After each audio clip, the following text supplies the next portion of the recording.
Good evening, everybody.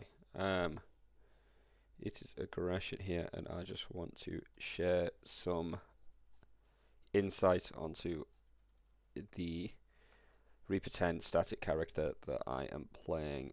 So far we have completed up to all of the level 10 quests on R10, apart from that new pack that came out of Fall of the Night Brigade, because we can't step into them on R10. But we have completed every quest so far here on Reaper 10, apart from Devil Assault.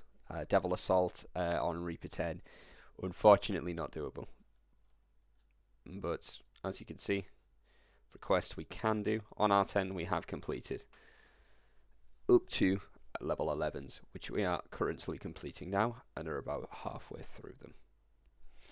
So, I'm playing a DC wizard build on this. So I'm playing pure wizard, and I chose to play wizard on a first lifer just for a variety of reasons. One of them was the defenses that you get from wizard is much better than sorcerer, and you get the spells one level early when you're leveling every class. When you're leveling through R10 and doing every single quest, getting the spells one level early is really helpful actually. So I'm going to go through just quickly the feat list first of all. So I only have a +2 tome, so I've sort of went as first life as possible in the sense that I don't want to buy a +8 tome on it, as it isn't that representative of a first life character. However, we will go into detail later on that this sort of rule could be there, but we only have a +2 tome, meaning my DCs aren't as high as they could be, but it's kind of funny. So I'll go through my enhancements and stuff as well, but taking meta magics that completely reasonable. So we've got extend, heighten, and quicken. I took extend as a level 10 bonus feat if I remember correctly, because there wasn't too much going on there. And I've taken like the mental toughness feats because spell points on a first lifer are kind of rough, and I've got spell focus illusion and greater spell focus illusion and spell focus necromancy. I did take the spell pen feat because I'm a first lifer, and it probably would be quite difficult to CC drow on a no fail. I took illusion first because at the time greater colour spray was our only source of CC, so greater colour spray was the priority. And now as we're getting into the higher levels, necromancy is becoming more important with spells like Finger of Death and Circle of Death becoming really, really useful for speeding up trash clears and killing single target mobs. So going to buff up very quickly here and just sort of show you the stats that I do hit, just self buffed. So just very quickly, so with everything going, we're at like sort of 600 HP, which is really useful. So one thing is, I'm playing Pale Master, and we do have Life Salve in the party right now, which is really, really, really useful, because otherwise I am really terrible to heal, even with like 61 hamp. Since you only get 50% base healing, it's sort of really, really, really not that good. My int is 52. I do have action boosts, and I do have action surge from humans, so whenever I press an action boost, that int goes to 54, which gives me an extra DC, which is super useful. Defenses are a little bit sort of terrible. 61 PRI and 60 MRI, it's really the best I can do. But we're going to look at the enhancements first of all now. So I went through the feats, just going to look at the enhancements. So the enhancements are sort of pretty terrible for what it's worth. They look like I haven't played the game before, but trust me, there is sort of reasoning for all of them. So we'll just start with the human stuff. Actually, we'll go through like the main three trees, which I have Pale Master, I have Eldritch Knight, and I have Fey Dark for. So we have 21 points in Eldritch Knight at this point for the core 4, which is deflect arrows, and deflect arrows every 6 seconds is super useful, just for archers, or any projectile that comes at you. Being able to just completely nullify any projectile that comes at you is super useful. And then picking up Arcane Barrier is really nice, and in the improved shield, you get some nice defenses from here as well, which is always good. The second tree, Fey Dark.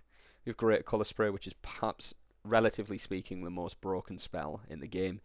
Being able to get a level 7's SLA at levels, like a level 7 SLA, which is level 13. You would normally get at level 13 if it was a spell.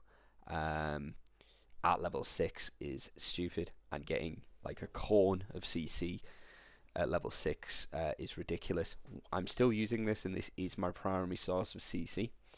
However, we do run with a bard in the party, who now has mass hold. So while it is still very useful, and continues to be ridiculously powerful, it's perhaps it's starting to fall off a little bit, but not really fall off. It's just other spells are now catching up to it as we get into higher levels. It is still ridiculously powerful, though. So we've got 1 point in Archmage for the Hypnotism SLA. Now, the reason why the Hypnotism SLA is there is a hidden, well, it's not really hidden. It's in the tooltip for Hypnotism, which I don't know if you can see with my chat overlay. With my overlay, you can sort of see it there, but like it gives a -3 to will saves. So always opening with that gives a -3 to will saves, and it costs literally 1 spell point and has a DC of 50 right now. And then the human, I've got there for the action surge, and I've got like a little bit of a boost from defense boost there. Okay, so now that we've discussed the enhancements, that's super.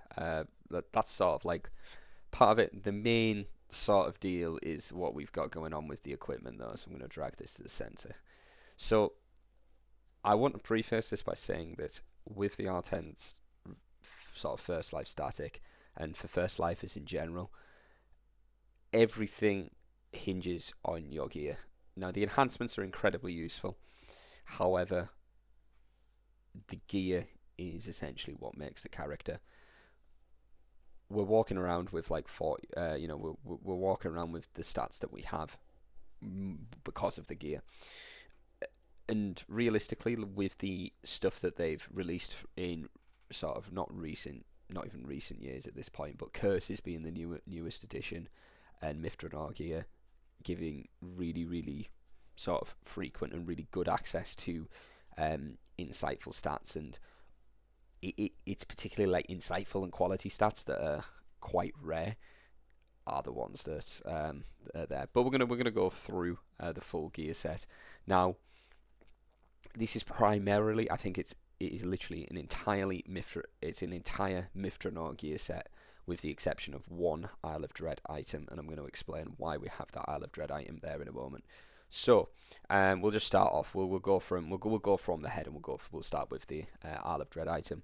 So I do have the Sacrarium Suncatcher, which is Reaper boosted. Now the reason why we use this one, it has a Reaper enhancement on it now, so it's it's got +1 DCs on there, and +2 to all stats, so it gives a bit of DC, +1 to all DCs, which is the important part. But some extra HP, some extra saves is always nice. But the main thing is the Profane Spell Focus 2 on that helmet. It's so important to have that. It is the only, I believe that this was probably typed incorrectly when it was there, because it is a level 8 ML8 item due to the augment.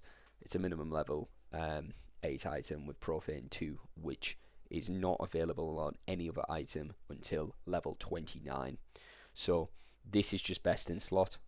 when discussing the gear set, this was a staple piece. This thing gives three to my DCs.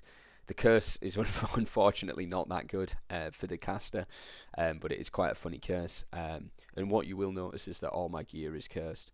And then we're just going to go through this. So I've got the Pendant of Hardy Presence here for uncon range and vitality. It's we're prioritizing on this DC caster. We're not doing any damage on this thing, so it is basically a 0 DPS build. It does very little to no damage in R10. I do melee sometimes for fun, but other than that, the priority is number 1 is DCs and number 2 is survivability. So we use quite a lot of tanky items such as the Pendant of Hardy Presence because it gives that uncon range. Because after throwing my spells, the next most important thing to do is survive, and uncon range is probably the most goated thing ever, and the most slept on item. It's most slept on stat. So we've got this unconscious range. We've got the Periaptive Intelligence for DCs. It's +7 int. I've augged. As you can see, there's solar augs inside of it. So we've got lunar, profane int, artifact int. We've got the Robe of Moonlight.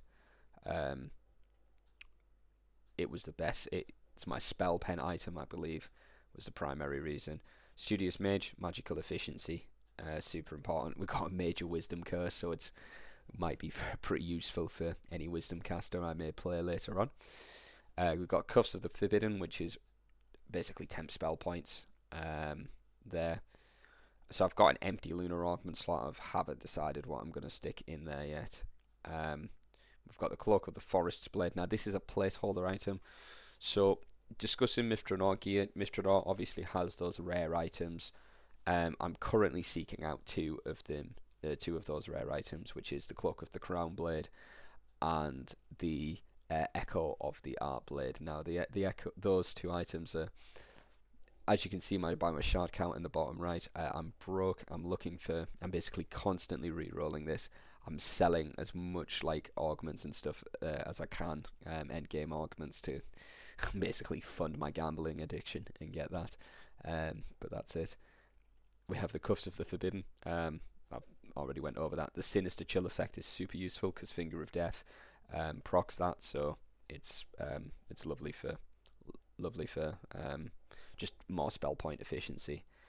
Between that and Bard Songs, I'm typically not going to be running out of spell points unless I'm actively really like having to spam a lot of stuff.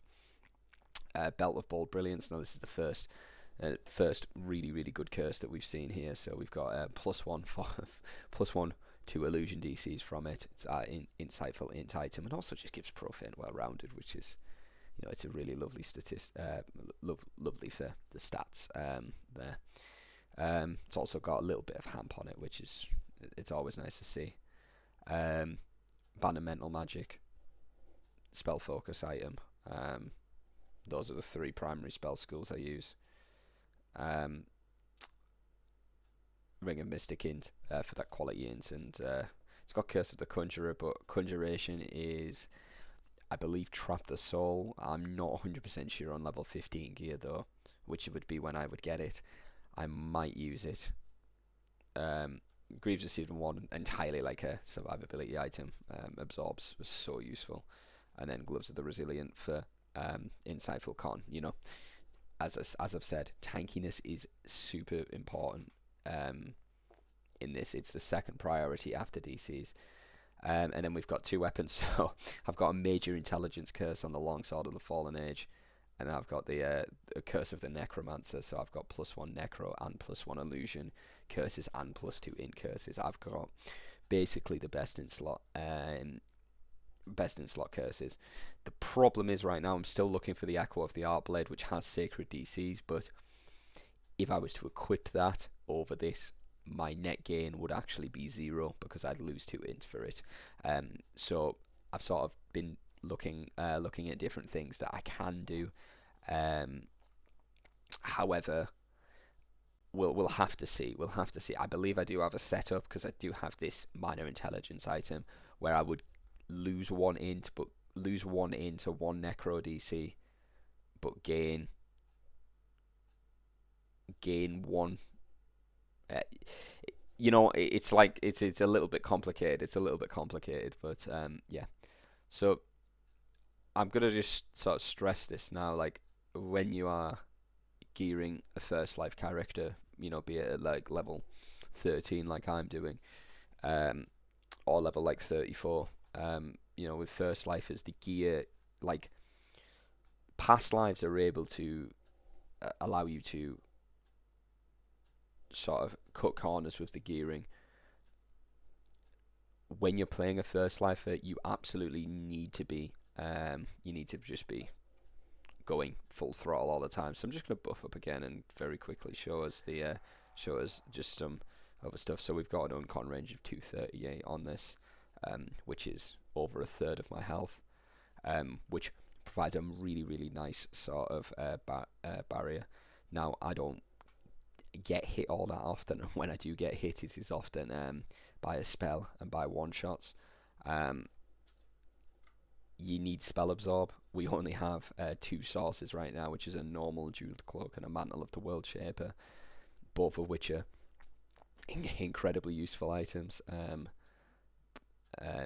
But you have to eke out. You've got to have all these like sort of different consumables ready to go. We've got resist 20 pots from catacombs. We have prop from elements. I have that running as much as I can. There's a ton of different things that you need for different circumstances, and I'm not saying that I'm perfect with it, but having the options there are vital.